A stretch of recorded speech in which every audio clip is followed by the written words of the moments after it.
And we typically do an open house in person around this time of year to introduce our fabulous preschool. But since we can't do that right now, we decided to host this webinar on preschool learning centers.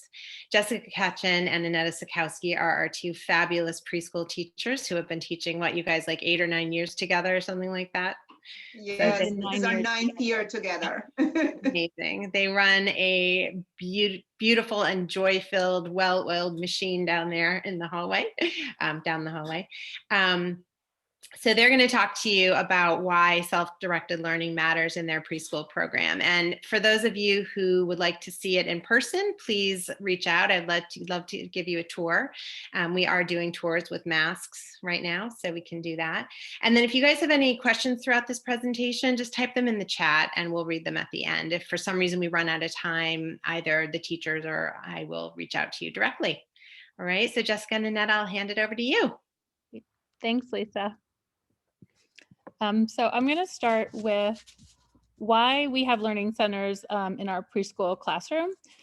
As Lisa said, Annette and I have been teaching together for 9 years, and learning centers work so well. Children can learn at their own pace, and they're able to make their own choices throughout the day, which gives the teachers more one-on-one time with our students. So the children who are actively, that are actively working in the learning centers, it's play to them, they're having fun, but they're really developing vital skills for everyday life, which will benefit them, now and then in the future. So here's some of the skills that they're learning. Concentration and focus is a big skill that our learning centers help with. You can see in this picture how intent this little boy is in making sure he can get the paintbrush and the right amount of paint and onto his paper. So we love learning centers for that. They also develop fine motor skills and finger strength, which is really important to build all those muscles so that later on for handwriting and writing skills, they have stronger muscles. So we like to just do a lot of different things to develop those skills in our learning centers. Hand-eye coordination as well. Again, this little boy he's got to get that paintbrush right into that little paint jar and then back out onto the paper. And as you can see, he's holding the paintbrush well at the end of his, at the end of the brush. And, we obviously want them to get closer and closer. So yeah, these skills need to be strengthened. Crossing the midline is using really both sides of the brain. So as they're reaching over to grab something off like a shelf in our toy kitchen and then moving it down, or feeding a baby in the play area, building with blocks, they're crossing the midline every time they do that, and experimenting. I mean, how much water can a jar hold, or how much sand can I get into this scooper? What will make my building stronger? All of these experiments are helping them develop, as well as giving them the freedom to explore creativity with their art, with their building, with their dramatic play. And get on to the next slide. And also what learning centers help young children, they help them develop self-regulation and motivation. When they see other friends, they basically right away, they want to join them, and that motivates them. They also teach them responsibility. They have to clean after themselves. They have to bring everything in. They have to put it away. They have to push in their chairs. So that's what you also can think about it at home when they have their own stations, to think about little things like that. They also help them with confidence when they achieve something really, like for instance, collage. I will give you examples later, but they are so proud. So confidence, it's very strong. Communication, of course, if they are in the classroom, there are other friends with them. If they're at home, they have their siblings. If they not, they can do this in the classroom, but taking turns and sharing, being really nice to each other, and saying, may I please use this? It's also vocabulary. And of course, working towards a goal. So they have their goal to achieve and they work toward. And the benefits from learning centers are increased happiness and decreased stress and anxiety. We really pay a lot of attention this year, especially in COVID, to create many, many learning centers. And we're going to give you many examples of them because we've noticed that how eager children are here to be together in the classroom and be together. So we would like to this decrease their stress and anxiety. So we're going to now talk about some of the learning centers we have in our classrooms. This little boy is doing a lock and key match where he's matching lowercase and uppercase letters. And when he gets the right match, it actually unlocks the key. Normally we don't usually have a lot of plastic materials in our classroom, but this was a donation and we really felt it was a great addition to our classroom. So sandbox and water play, outdoor water play. Outdoor time at Willow in general is very important. Our students are outside twice a day, our preschoolers, if they're full day. This year, especially because we're out even more, probably half of our day is spent outside. And you can see that everyone is, when they're in the sandbox or at the water table together, they are wearing their masks, but they're concentrating, they're having conversations, they're taking turns, they're building, pointing, making decisions. They're using their whole bodies. And it's in the first picture where the girls are in the pink rain pants. They can wear these rain pants and get all messy and it's okay because they can shake it off and come inside and have a clean classroom.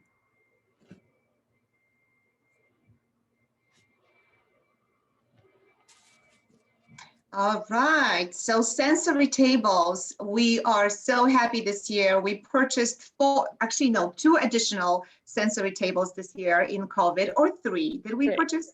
That doesn't matter. Well, anyway, we have 6 in total, and we are so happy with that. We used one in previous slideshow. You saw the blue one for the water for outdoor. We have 2 plastic ones, and we have 4 lovely wooden tables. And examples over here are that these children, they can't wait. We close them when it's work time because they're so tempting to go there. So they have a little lids on top of them. So we have each of us, Jessica has hers in the classroom and I have mine. Actually, one little girl who you can see in the right corner, she is in my classroom and she loves to play with water. So of course, bubbles, a lot of bubbles, nice warm water. It's also so nice and clean, so it's good in COVID. So all these 3 pictures are, just be aware, some of the pictures are old. When you see children not wearing masks, these are obviously not from this year, but here she is and she loves that. She can do this every day. And we try to tell things inside, like for instance, now we're learning about penguins. So you don't see it in the picture, but there are hidden penguins there, so she can play with them because this is our theme. On the left side, you can easily tell. On the background, you can see some pumpkins. That's our Halloween theme. You can see spiders. You can see all bats. And we did this with children. We colored some pasta. And of course, the black and orange colors. It's very easy. We can tell you how to do it in the Ziploc, and they were so happy, and they're looking for spiders. So that's another good example. On the top right corner, it's a cooking spices table when there is a rice with a lot of spices and also with some spoons and all different small dishes, and they learn how to pour. So that's what they are concentrating on, and you can see how involved they are. And you can read on the left side, what do we use for sensory tables? Cups, spoons, funnels, water, soap, sponges, small objects and figures, and rice and beans and lentils, and snow and rice, leaves, acorns, natural materials, pompons, ribbons, scrap paper, and scissors. Yes, sometimes we also put some dirt and sand. Our library center has a few different type of baskets that we like to switch up and change throughout the school year every couple weeks so that they're new and fresh and they follow our curriculum. So like for example, this theme, they're reading books with finger puppets. So both books have basically the same kind of storyline where an animal goes out into the world and then comes home and is safe at home with their family. And once they've heard the story read to them once or twice, they can really memorize it and read on their own. So we'll put like a theme of books together in a little basket. We also have a poetry basket, which is also great for teaching early reading skills, because the poems, they begin to recognize them. They either recognize them by the number of lines in the poem or a little tiny picture that we'll put on the poem. And they start to learn to recite themselves and picking up on rhyming words. The nursery rhymes with characters for dramatic storytelling. So for example, like if we did the story or the nursery rhyme like Hickory Dickory Dock, we would put like a mouse and a clock in a basket with the poem, and then they can do dramatic play. We also do that with books a lot. We'll tell a story with puppets, with figures, wooden figures, little felt animals, and then put it in a basket with the book so the children can then retell and retell and retell the story to themselves and to each other. And we listen to audiobooks. We let them hold the book and follow along with the page, and make when it beeps, they know to turn the page. But that's another one of our independent centers.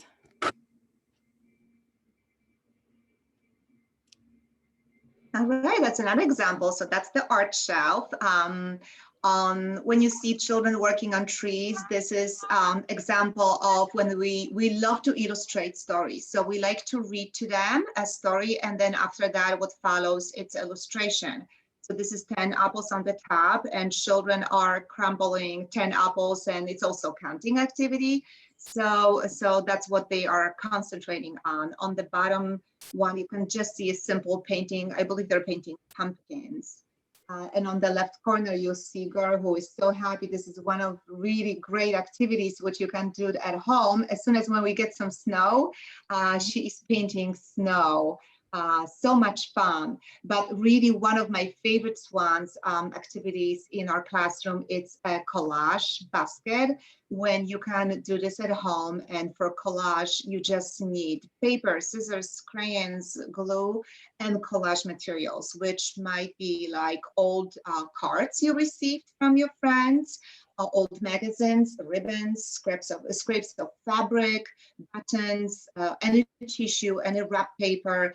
You just, make them, cut them into smaller pieces and put them in the large bin, and they can just explore and cut it. And it's also for cutting skills. So they need scissors, and they just glue and make their own collage. It's personally my favorite one, because they can express themselves, they feel accomplished, and they're proud of their work.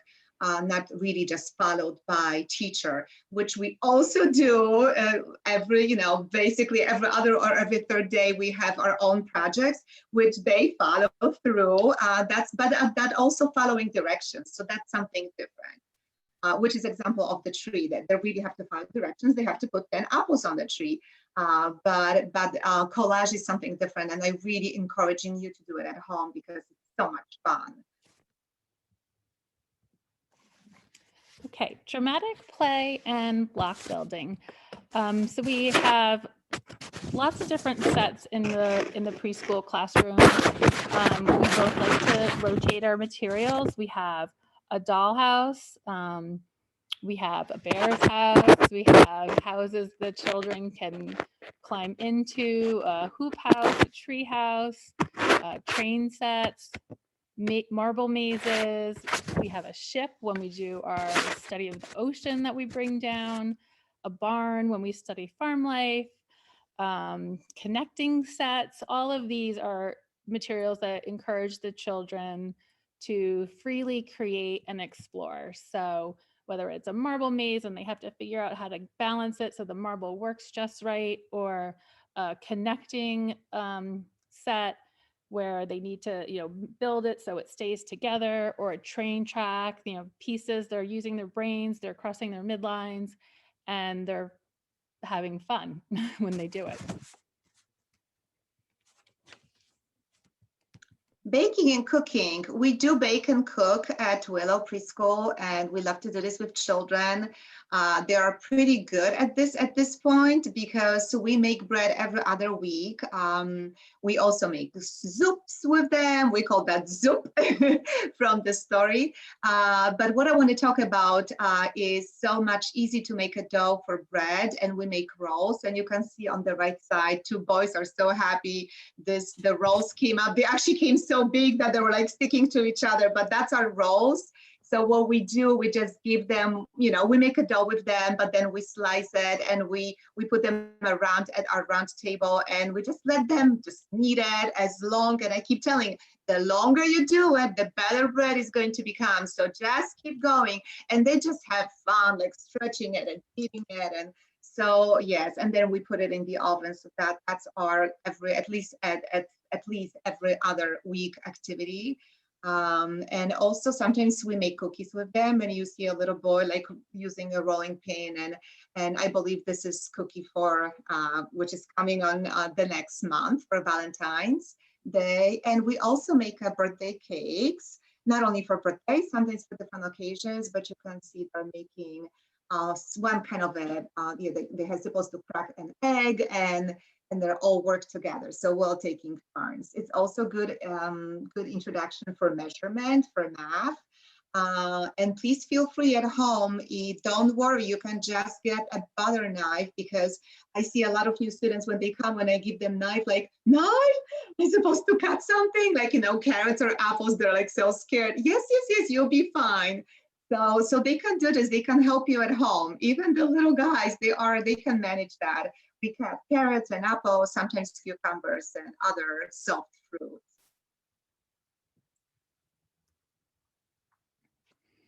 Nature table. I think nature's one of the main reasons I was attracted to the Willow School. Nature, as we know, is vital for our own health and happiness. And I love being outside, love taking nature walks, and having a nature table is just such an important way for children to make their connections to, to the earth. So we do a lot with nature and art. We might do an art project where we paint leaves, or we press leaves and make a collage and turn them into different animals.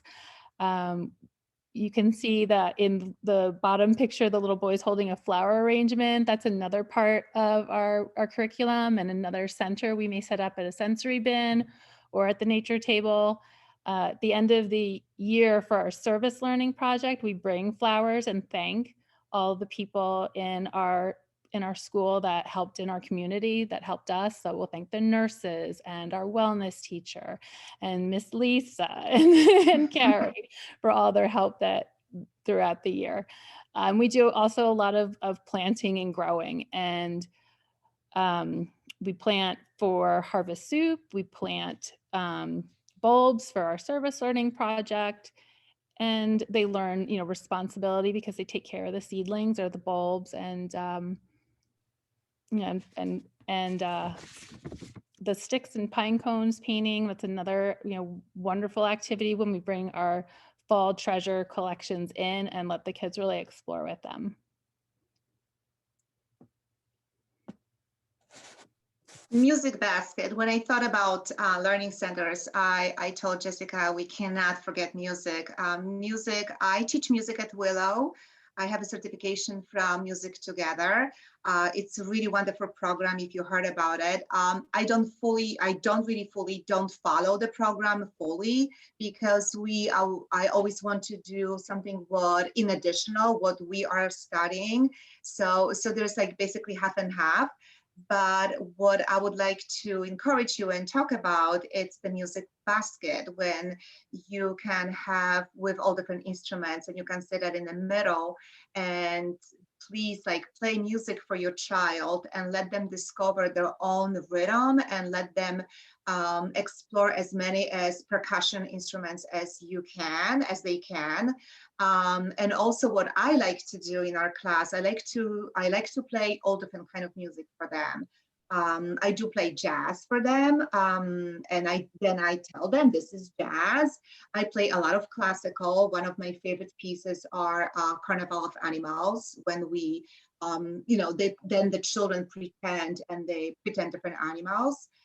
And also if I play different music, country or any, I'll tell them what music is that or classical.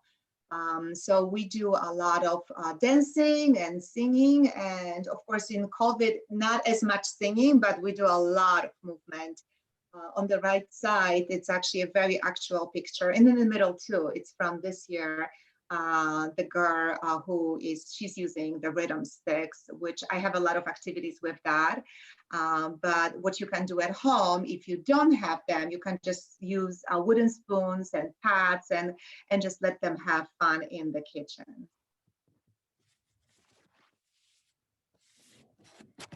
So tips for learning at home. A lot of times we hear that they don't think parents don't think their children are old enough to help, or these activities are too hard for them. But really involving children in daily activities is a great way to start your own learning centers at home. They can set the table, wash vegetables. If you're preparing a meal, you can set them up with, depending on the age of the child, like a bin or a bowl on the floor, even with a towel under, and they can wash all the vegetables. Kids love pouring water and experimenting with that. So you can use a tray just so that it catches any water drips, like a plastic tray with the pitchers on, so they can pour water for everybody. It's also good for math when they're setting the table, because depending on how many people in your family, they have to count the right utensils, count the right napkins, count the right cups, feeding the pets, folding clothes. We actually we have our dishcloths that we use in the classroom. We bring them home, wash them, and we always bring them back unfolded so that they can sit and help us learn to fold the towels. And that's a great way to start. They can match socks, fold their t-shirts, and really putting their toys away. That's very important for them to have their own responsibility for their belongings. Swapping out toys is such a great way to help control all the toy mess. Then they don't have so many things to put away. So if you see a child is maybe not playing with their train set as much, or they aren't interested, instead of giving up on the toy and getting rid of it, if you just put it away for a couple weeks and then bring it out, it can have a whole new feel for them. Sometimes even just moving it to a new location in the room or in your home can also give it a fresh approach. And we like to have a less is more approach in our classroom and encourage parents to do that at home. So it's like a rotation of what's out, and then we put things away, and about 1 to 2 weeks, but it depends. In the beginning of the school year, we have we have probably about half of what we would have on the shelves now, because children need to learn, they need to develop the skills, they need to learn the routine of pulling something off of the shelf, playing with it, working with it. We like to say working with it, but using it and then putting it all back. So that's how, and then we just sort of build up as they get more and more used to that routine. We also encourage our families to provide open-ended toys, toys that don't have a set way to use them. So wooden block sets are fabulous, train and car sets, dolls and doll houses, wooden animals, and alphabet and number blocks or letter cards for them to play with. They can integrate all of that into their play. And so it becomes, a language and a math lesson as well. And definitely lots of stories, lots of books and lots of stories. And just to foster, I guess, independence whenever it's possible. So it does take longer, and we both have older children now, so we've been there. We both have teenagers. But I still remember back when my little girl, when my girls were little and getting out the door, I mean, there were days where it just took forever. But the independence, the initial struggle was worth the reward in the end, because you really want them to foster their own independence. And then they come to school and they're just ready. They're ready to be here and take care of their stuff and, put their clothes in their cubbies, zip their jackets, put their boots in the right place. So I guess that's where I'd like to leave it with you and open it up for any questions. Yes, we had a couple of questions. I'll take the first one because it was about our mask policy. So someone asked when we'll be determining protocols for next year's mask policy. And, obviously nobody quite knows what next September is going to look like at this point. I will say that our mask policy has been, like everything we do here, incredibly intentional. You can see in this photo that's up these outdoor learning spaces. And so while the kids are wearing, this isn't preschool, we are a pre-K through 8th grade school. So this is a little bit older kids, but the preschool has its own designated outdoor space too. So the children are wearing masks in the classrooms, but if they're outside and socially distanced, they've had lots and lots of mask breaks. So we do follow the New Jersey state guidelines, so we'll be watching those closely, and you can watch those to see what we'll be doing next fall as well. We can just keep our fingers crossed that next year is a more normal school year. And then the next question for you ladies is, with regard to cooking and baking, what would you do if you had a child who's gluten-free or vegan?